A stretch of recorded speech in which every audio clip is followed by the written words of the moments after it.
احرام کی حالت ہو اور طواف کے پھیرے ہو، زمزم بھی پلائے گا، زمزم بھی پلائے گا، میں کعبے کو دیکھوں گا۔ السلام علیکم ورحمۃ اللہ وبرکاتہ۔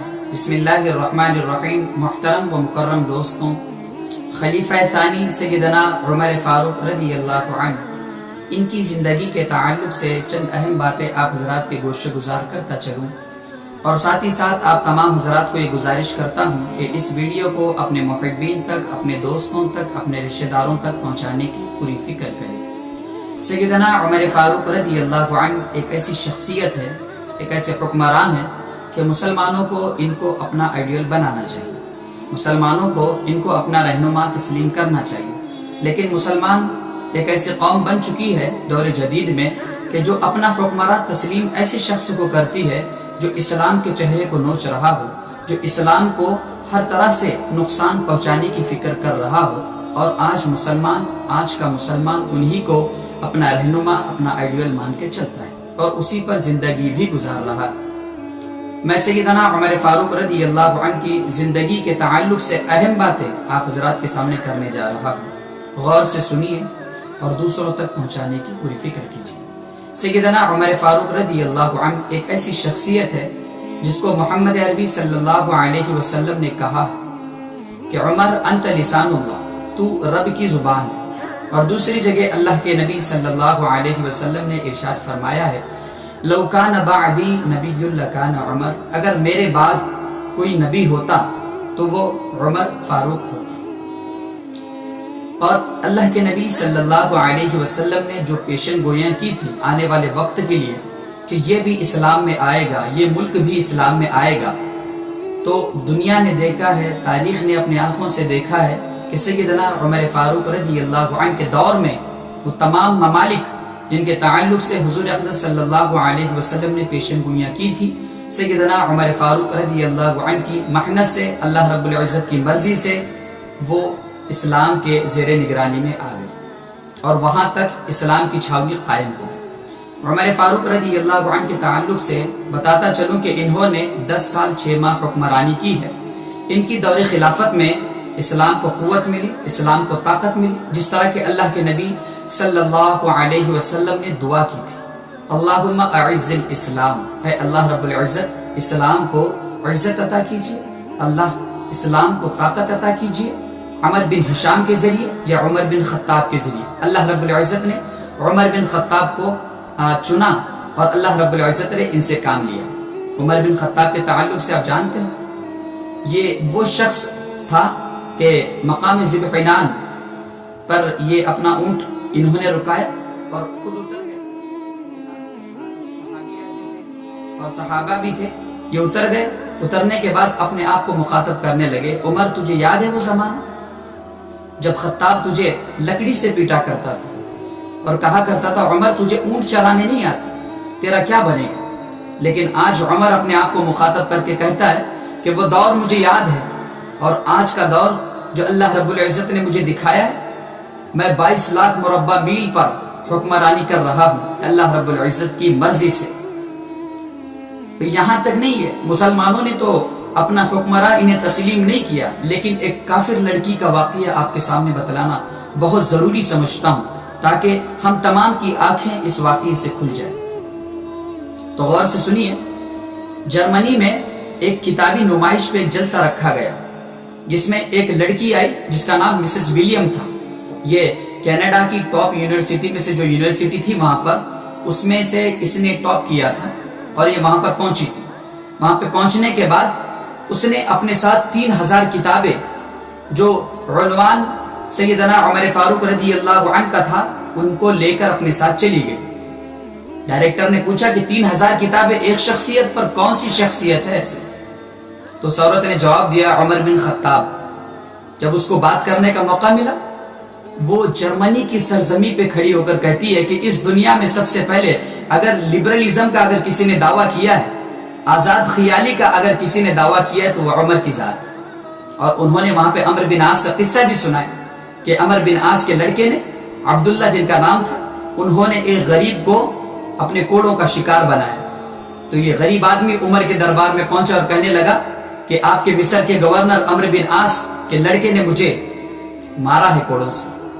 تو وہاں کے جو انچارج تھے، تو عمر فاروق نے کہا کہ جاؤ دونوں باپ بیٹوں کو پکڑ کے لے کر آؤ۔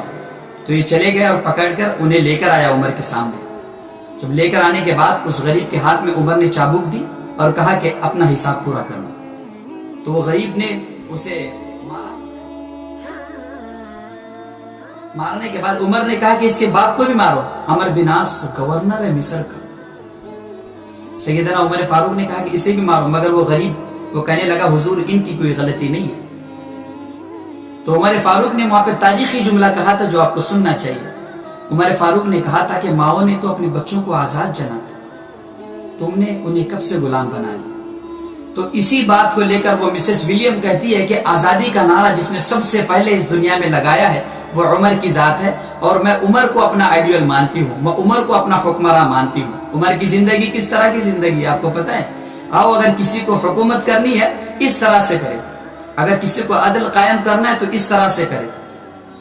قیصر کا قاصد، قیصر نے ایک جاسوس بھیجا اور اس کے ساتھ چند تحفے بھیجے کہ جاؤ عمر کو یہ دے کر آنا۔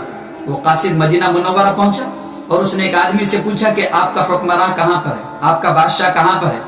وہ آدمی کہنے لگا ہمارے یہاں پہ حکمراں نہیں ہوتا، ہمارے یہاں پہ بادشاہ نہیں ہوتا، ہمارے یہاں پہ امیر ہوتا ہے۔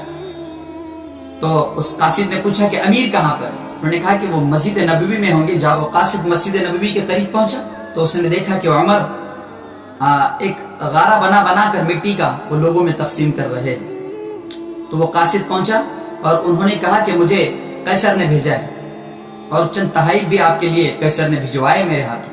تو عمر نے کیا ہے؟ انہوں نے کہا کہ یہ زہر کی شیشی، اگر آپ کا کوئی دشمن کسی گلی سے کسی محلے سے نکلے آپ اس کے راستے میں چھڑک دو وہ مر جائے گا۔ عمر نے کہا کہ اور کیا؟ کہ یہ عطر کی شیشی ہے، اسے آپ اپنے کپڑوں پہ مل لو تو یہ بہت دنوں تک اس کی خوشبو آپ کے کپڑوں میں رہے گی۔ تو وہ تیسری چیز جو قاصد لے کر آیا تھا وہ تھی ایک نوجوان دوشیزہ لڑکی، جوان لڑکی۔ تو عمر نے کہا کہ زہر کی شیشی دینا۔ تو عمر نے اس بوتل کا ڈھکن کھولا اور بسم اللہ الذی لا یضر مع اسمہ شیء فی الارض ولا فی السماء وهو السمیع العلیم پڑھ لیا اور پورا پی لیا۔ وہ قاصد حیران، وہ پریشان رہ گیا کہ یہ زہر، قیصر نے تو کہا تھا کہ کسی دشمن کو اگر اس کے راستے میں صرف چھڑک دیا جائے تو وہ مر جائے گا، عمر نے تو ساری بوتل پی لی۔ اب دوسرا جو عطر کی بوتل لے کر آیا تھا، عمر نے اس کو جو مٹی کا غارہ بن رہا تھا اس مٹی میں ڈال دیا۔ اور تیسری جو نوجوان لڑکی جو قاصد نے لے کر آئی تھی قیصر کے حکم سے، تو بہت سارے نوجوان وہاں پہ کام کر رہے تھے۔ عمر فاروق نے کہا کہ او نوجوان لڑکوں، تم میں سے کس کا نکاح نہیں ہو؟ تو وہاں پہ ایک نے ہاتھ اٹھایا تو عمر نے کہا کہ آؤ تمہارا نکاح کرتا ہوں۔ وہ ایسا حکمران تھا، عادل حکمران تھا۔ یہ بات یہاں پہ ختم نہیں ہوتی ہے۔ قاصد چلا گیا قیصر کے پاس۔ قیصر کے پاس جانے کے بعد اس نے قیصر کو کہا یاد رکھیے آپ عمر کا مقابلہ نہیں کر سکتے، یاد رکھیے آپ عمر کا مقابلہ نہیں کر سکتے۔ یعنی عدل و انصاف سے بھری ہوئی زندگی تھی ان کی۔ وہ اپنے آپ کو کبھی اونچا نہیں سمجھا کرتے تھے، خلیفہ تھے۔ شاعر کہتا ہے وہ آدھی دنیا کا حکمران تھا، لیکن جب شاعر نے عمر کے تعلق سے جانا کہ وہ اینٹ کا ٹکڑا لے کے کبھی مسجد کے کنارے سوتا ہے، وہ اینٹ کا ٹکڑا لے کے کبھی کسی درخت کے نیچے سو جاتا ہے، جس کے پاس پہننے کے لیے دو چار جوڑے بھی نہیں ہے، جس کے پاس کھانے کے لیے دو چار اقسام بھی نہیں ہے۔ آج ہمارے میز پہ ہزاروں قسم کے کھانے ہوتے ہیں، ہمارے پاس ہزاروں لباس ہوتے ہیں پہننے کے لیے، لیکن عمر کا کیا حال تھا؟ 3-4 جوڑے بھی نہیں تھے پہننے کے لیے۔ انہوں نے کبھی اپنی زندگی میں 3-4 سالن ایک ساتھ کبھی کھائے بھی نہیں۔ تو وہ آدھی دنیا کا حکمراں اس طرح سے نہیں بنا، قربانیاں دی ہے، انہوں نے اپنی جانوں کو لگایا ہے، اپنے مال کو لگایا ہے۔ جنگ تبوک کے موقع پر آقا نے اعلان کر دیا کہ ہمیں ایک جنگ لڑنی ہے، اس میں اللہ رب العزت نے حکم دیا ہے کہ آپ جتنا ممکن ہو سکے اللہ کے راستے میں خرچ کیجئے۔ یہی وہ عمر تھے جنہوں نے اپنے مال کا آدھا حصہ اللہ رب العزت کے راستے میں لے کر آئے۔ تو سیدنا عمر فاروق رضی اللہ عنہ کی زندگی مسلمانوں کے لیے ایک سیکھنے کا ذریعہ ہے کہ کس طرح سے انہوں نے حکومت کی ہے۔ لیکن آج جو بیٹھے ہوئے لوگ ہیں، آج جن کو اللہ رب العزت نے اعلیٰ منصب پہ فائز کیا ہوا ہے، ان کو عمر کی شخصیت نظر نہیں آتی، ان کو عمر کی ذات نظر نہیں آتی، وہ تو اپنے راستے پر چل رہے ہیں اور دوسروں کو بھی گمراہ کر رہے ہیں اور خود بھی گمراہ ہو رہے ہیں۔ تو یاد رکھیں صحابہ کرام کی زندگی بہت ضروری ہے۔ جب تک ہم صحابہ کرام کی زندگی نہیں سیکھیں گے ہمیں زندگی کی کامیابی نہیں حاصل۔